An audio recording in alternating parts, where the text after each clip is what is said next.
Everyone, so in a video I posted recently about what I think the best style of eating is to reverse fatty liver disease, and that is a high polyphenol Mediterranean diet, which I've discussed before.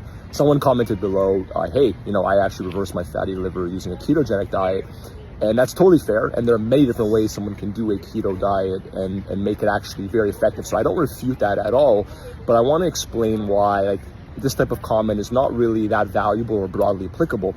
And it's kind of like if I tell you that, if you have a T-Rex in front of you, the best way to get rid of it is a machine gun.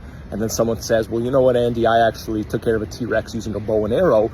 I believe you, and that's possible, but it's much more challenging. So if I send someone out into the world, either with the guidance to follow a high polyphenol Mediterranean diet or the guidance to go follow a keto diet, statistically speaking, I'm way more confident someone will land on a very balanced and nutritious style of eating with the advice to follow a high polyphenol Mediterranean diet. So if that's all they hear from me and they hear no other details, I feel much better that this random person is actually going to go on a better path, a more sustainable path, and a path that ultimately is better for their long-term health.